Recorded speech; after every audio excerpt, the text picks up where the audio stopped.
¿te acuerdas cuando hacías esto? ¿Te acuerdas cuando probabas esto? Aquí te estoy esperando, te va a decir. El pecado siempre va a estar a la puerta, pero nosotros con la ayuda de Dios podemos vencerlo y podemos resistirlo. Pero también va a ser conveniente no ponernos en situaciones peligrosas, ¿verdad? Dice la Escritura: resistid al diablo y él huirá de vosotros.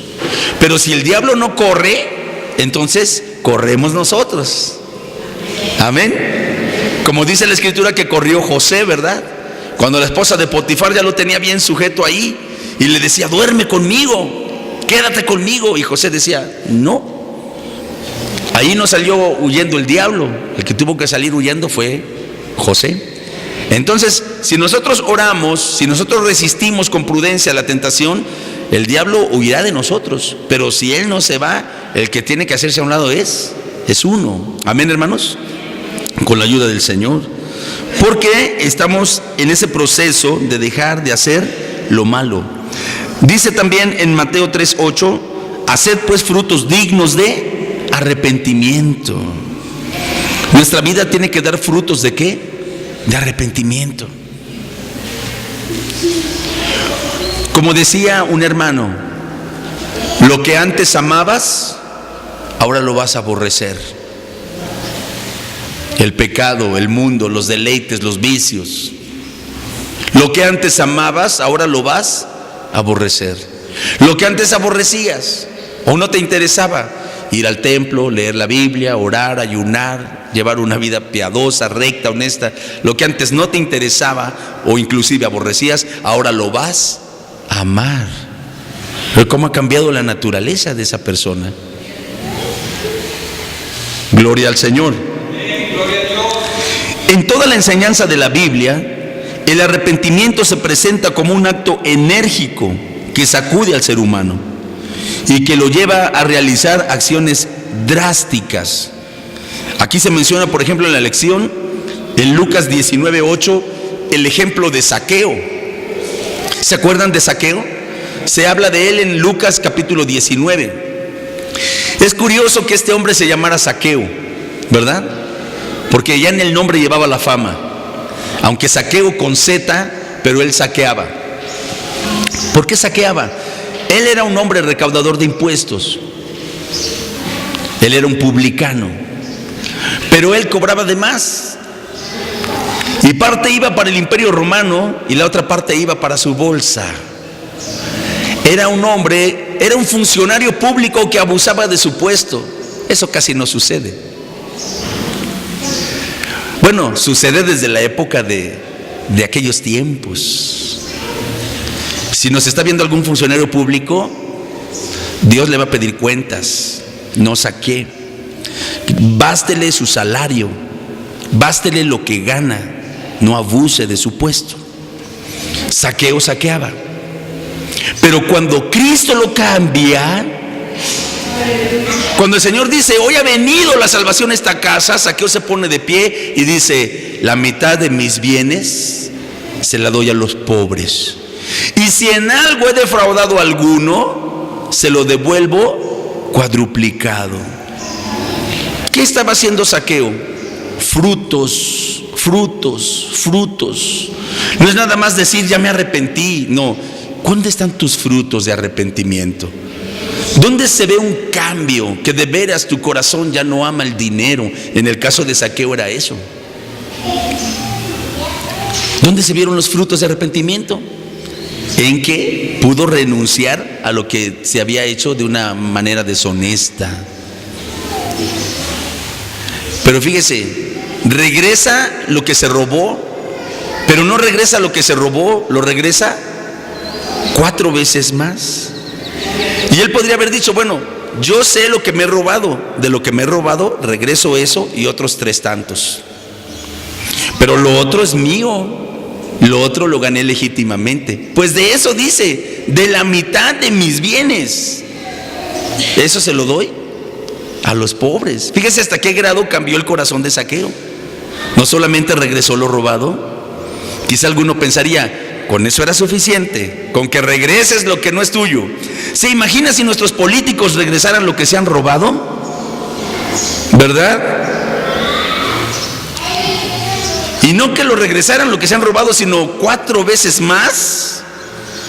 Y que aparte dijeran, y de la mitad de mi sueldo, que honestamente yo me merecía, la mitad se la doy al pueblo. Dios los bendeciría más a ellos, con salvación y vida eterna, ¿verdad? Gloria a Dios. Por eso debemos orar por nuestras autoridades, para que el Señor los cambie, los salve. Por eso dice aquí, y mire, por estas cosas que implica el arrepentimiento, es que muchos lo entienden y dicen, no, esto es mucho para mí. Con esto no puedo, con eso no puedo. Fíjese, no es que el hombre no tenga la capacidad de entender. Algunos le han dado la espalda a Cristo precisamente porque les ha quedado bien claro. Como aquel hombre que fue con un pastor después de estar asistiendo varios meses al templo. Quizá el pastor pensó que ese hermano ya se iba a quedar ahí. Bueno, no era hermano todavía, era un oyente. Pero después de varios meses se acerca con el pastor y le dice, pastor, vengo a despedirme de usted. ¿Por qué? ¿Te vas a cambiar de casa? ¿Te vas a ir a...? No, simplemente ya no voy a venir al templo. ¿Pero por qué? Es que ya entendí. Y le voy a decir una cosa. Tengo 2 mujeres. Vivo con 2 mujeres. Con una estoy un tiempo y con otra estoy otro tiempo. Pero este tiempo que he estado viniendo al templo y que he estado oyendo la palabra de Dios, me ha quedado bien claro que soy un adúltero, que no puedo vivir así, que Dios me demanda que me arrepienta. ¿Y sabe qué? No puedo y no quiero. No sé a cuál dejar. Y como no quiero dejar a ninguna, pues entonces ya no voy a venir, porque yo ya sé qué es lo que tengo que hacer, pero no lo voy a hacer. Eso es muy triste, pero eso es lo que está diciendo el Señor en su palabra. Te hablé y no quisiste mi consejo, te reprendí y desechaste mi reprensión. Quiere decir que Dios le dio la oportunidad, quiere decir que Dios le dio entendimiento, quiere decir que su Espíritu Santo lo alumbró, pero al final Él no quiso. Entonces, ¿de quién depende al final? De ti. Por eso dice la Escritura, el que creyere y fuere bautizado será salvo. Muchos son llamados, pocos los escogidos. Porque para ser escogido se necesita ser valiente. El reino de los cielos sufre violencia y solo los valientes lo alcanzan. Solo los valientes lo arrebatan. Si usted quiere ser salvo, necesita ser valiente para tomar decisiones que Dios le está pidiendo que tome. Recuerdo cuando un joven salió de su casa para ir al templo y uno de sus antiguos amigos se le acercó y le dice, ¿a dónde vas? Voy a un lugar a donde solamente van los valientes. Ah, caray. Pues yo voy contigo, le dice. Y lo va siguiendo, pero aquel no le decía que iba al templo y ya lo veía sospechoso porque llevaba tiempo que no se juntaba con ellos. Y cuando ve que se va acercando al templo le dice, no me digas que te vas a meter ahí. Sí. Ah, pues entonces hasta aquí te acompaño. Y se voltea y le dice, ya ves, yo te dije, voy a un lugar a donde solamente van los valientes. Muchos le tienen miedo a qué va a decir el compadre, qué va a decir la comadre, qué van a decir los hijos, qué va a decir el vecino, qué va a decir el pueblo, qué va a decir. Pero otros no es que tengan miedo al que dirán, otros están tan a gusto viviendo en el pecado que dicen, pues no, aquí le sigo. Y qué triste. Bueno, para terminar, aparte del arrepentimiento, el hombre necesita ejercitar la fe.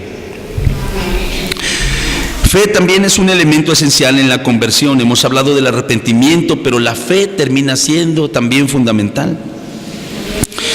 Dice en San Juan 3:33, me gustaría que buscara esta cita, que la leyera conmigo. Allí en San Juan 3:33 dice que el que recibe el testimonio de Dios, este atestigua que Dios es veraz. San Juan 3:33 dice, el que recibe su testimonio, este atestigua que Dios es veraz. Si tú recibes la palabra del Señor, si tú recibes el consejo de Dios, estás atestiguando de que Dios te está hablando con la verdad. Dios es veraz, Dios no miente, Dios no engaña. Si Él habla de un cielo, ese cielo existe. Si Él habla de un infierno, ese infierno es real. Si Él habla de salvación, la salvación es algo cierto.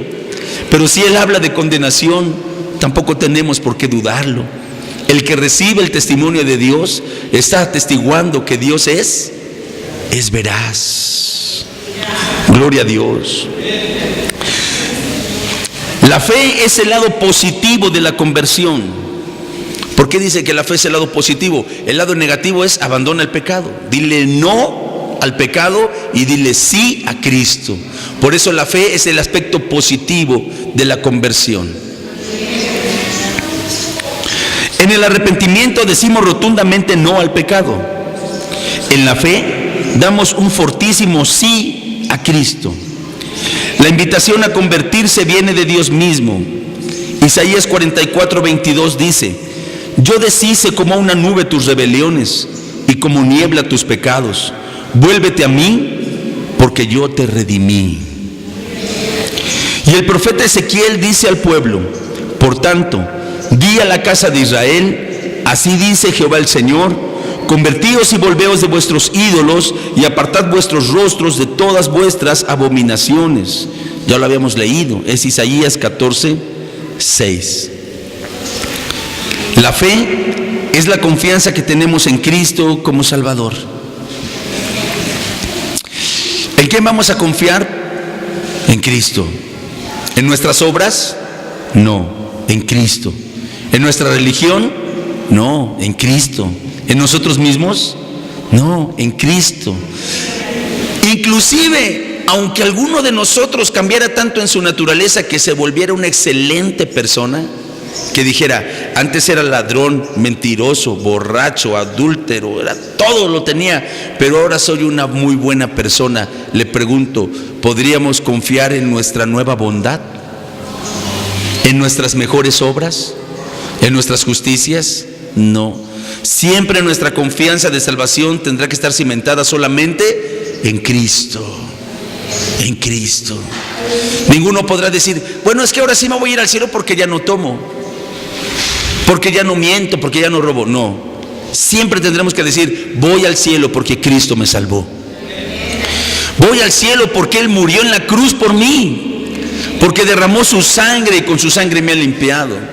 Que ahora vivo diferente es por su gracia también, pero voy al cielo únicamente porque Cristo me salvó.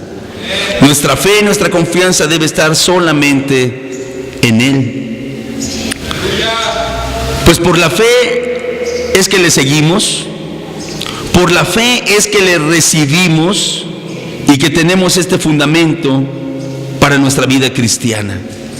Por la fe es que tenemos una esperanza y por la fe es que tenemos vida eterna, pero por la fe en Cristo.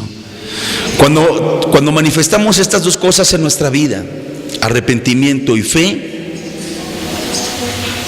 se está completando en nosotros el acto de la conversión. No solamente estamos reconociendo que el pecado es malo y nos lleva a la muerte, sino que estamos aceptando a Cristo, que es Dios y que nos lleva a la vida. Vamos a orar, hermanos, en esta hora. Qué hermoso cuando la palabra de Dios nos enseña, ¿verdad?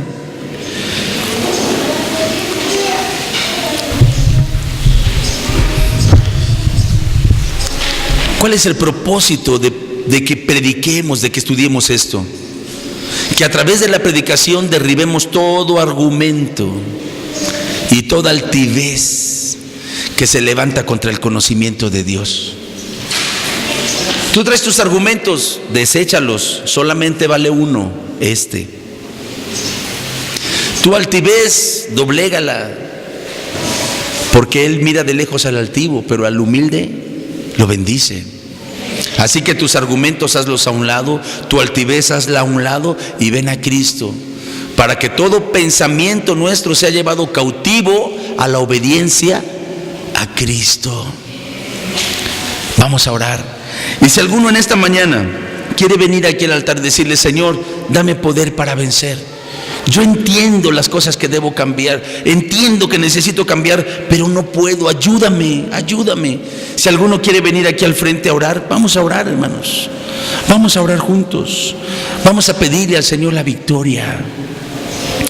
Gloria a Dios. ¿Alguno más quiere pasar? Pase aquí, siéntase con esa libertad.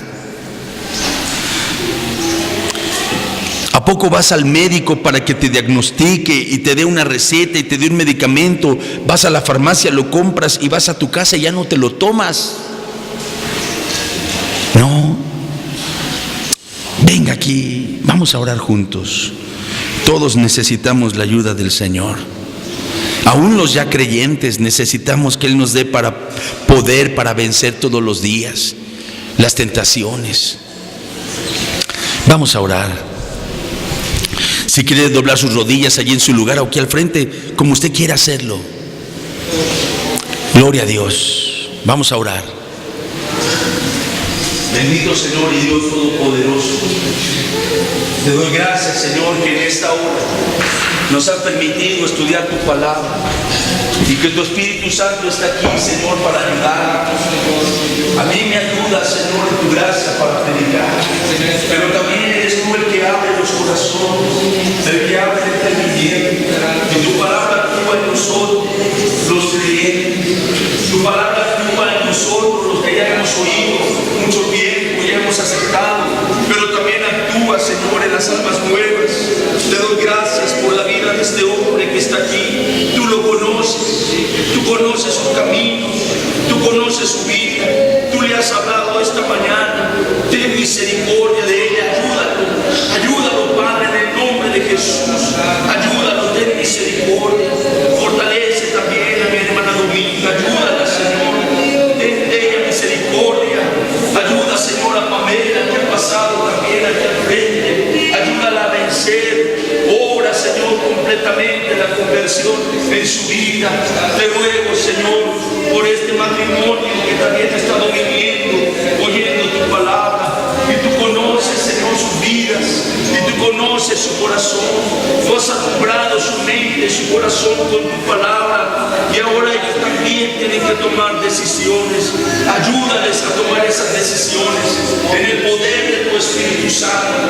Que sea tu Espíritu Santo que les dé la gracia, que les dé poder para vencer, para determinarse a dejar el mundo, a dejar el pecado y a ir adelante con fe en Cristo, aleluya, con fe en su sangre. Padre Santo, te pido aún por aquellos que no han pasado aquí al frente, pero que tú has hablado en esta hora una vez más a nuestras vidas. Tú nos has hablado a todos aquí, a todos nos das la oportunidad de entender, de oír, de comprender, de reconocer. Danos un corazón quebrantado, quita el corazón de piedra, quita la altivez, derriba nuestros argumentos, sálvanos, ten misericordia, perdona nuestros pecados, perdona nuestra maldad, danos el don del arrepentimiento y el don de la fe para venir a ti, Señor.